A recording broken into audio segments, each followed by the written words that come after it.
Hello, my name is Justina Gilbert and I am a trustee of the Royal Humane Society.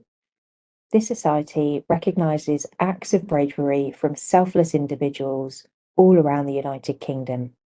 I'm delighted to share with you a story today of persistence and determination in spite of very, very dangerous conditions. I'm going to read this to you now. Sir, in reply to your inquiry of the 9th respecting the meritorious conduct of Mr. Richard Sumner, surgeon, on the late melancholy occasion of the wreck of the pilot boat Good Intent, I beg leave to state that the village of Formby, situated about 13 miles from Liverpool, on the North Shore, has presented since Friday the 9th of December 1833 a most melancholy and heart-rending scene.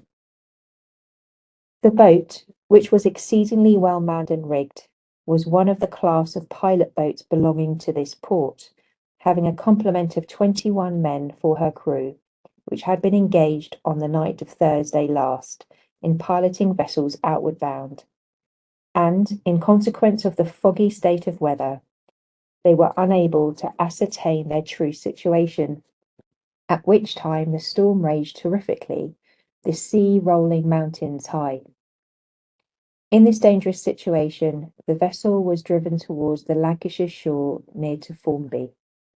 About 6:30 on Friday morning, signals of distress were perceived by the inhabitants on shore, but the state of the weather was such that no person durst venture out to their rescue. About 7:00, the sea broke violently over the vessel and washed overboard Edward Webster and Henry Hughes, who, although good swimmers, sank to rise no more. At this time, the punt got adrift of the chocks, and the sea washed away or unshipped the main boom, which was thrown across the deck, and the mainsail, in consequence, became of no service. The hapless crew, having thus been deprived of the management of the vessel, did all they could to keep her before the wind, in order to endeavour to reship the main boom and clear the decks. But although manned, it is said, as well as any boat on the river, they failed in doing so, as the sea was running strong and mountainous. Suddenly another terrific sea broke violently over the vessel, washed away the skylight, and filled the cabin with water. The exhausted crew immediately applied their feeble strength to the pumps, in the hope of bailing her out, but without avail. They were then before the wind, the jib and foresail were blown to fragments, and shortly afterwards she struck across Formby Beach.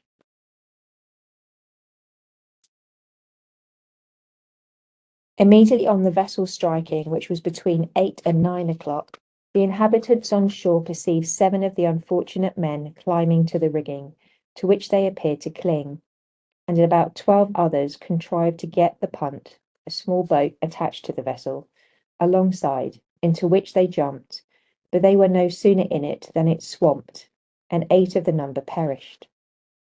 4, with great difficulty, succeeded in swimming to shore, and at the edge of the water they were dragged out more dead than alive by the villagers. At this period, about 2:00, 6 were seen apparently alive, still holding fast to the rigging, in which situation, with the heavy seas continually washing over them, the wretched sufferers had remained since 8:30 in the morning, no one daring to brave the tempestuous billows to succour them. And when the storm began to subside, although nearly 100 spectators stood gazing at the wreck and the sufferings of the crew, none seemed inclined to proceed to their rescue. At length, Mr. Richard Sumner, a surgeon of Formby, stripped himself, and with a bottle of rum tied round his neck, plunged into the sea and swam towards the wreck, which with great difficulty he reached. On boarding the wreck, Mr. Sumner found 1 man lifeless, enshrouded in the rigging, and the rest almost dead and foaming at the mouth.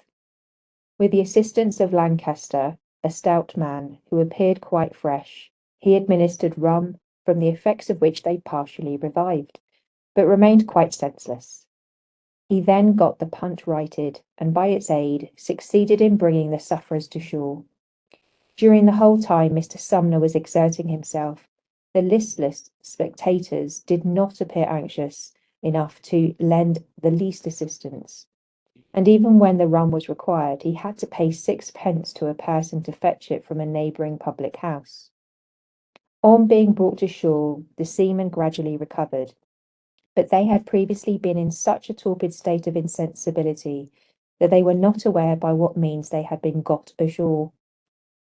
There were none of the survivors examined in consequence of the precarious state of their health from the effects of cold and other injuries sustained in. The coroner, in summing up the evidence, paid a well-merited compliment to Mr. Sumner, the surgeon, for his almost unexampled exertions and humanity on behalf of the survivors, which the master pilot presently cordially joined in. This is an amazing story of persistence. I mean, I wonder how much strength it must have taken to keep swimming and saving all of those men. And what a horrible scene. Out of all of those hundreds of people watching, just one person came to their rescue. I wonder what I would do in that same situation. I'd like to think of myself as a good swimmer, but in those conditions, I have no idea. But well done to that man, for that gentleman, and all the work that he did to save those lives. This is just one story of thousands that the Royal Humane Society have. It's been recognising these acts of bravery for 250 years, and this year is our 250th anniversary. We're a very small society and do really rely on donations and support from the general public wherever they are able. If you are able to help us in any way, please visit the Royal Humane Society's website. On there, you can find more stories that you can just read. But if you can make a donation or even become a governor for just £100, being a governor this year will mean that you'll get a commemorative certificate, the opportunity to join some events, and a special service of celebration at St. Paul's later in the year. Thank you for anything you can do, and thank you so much for listening.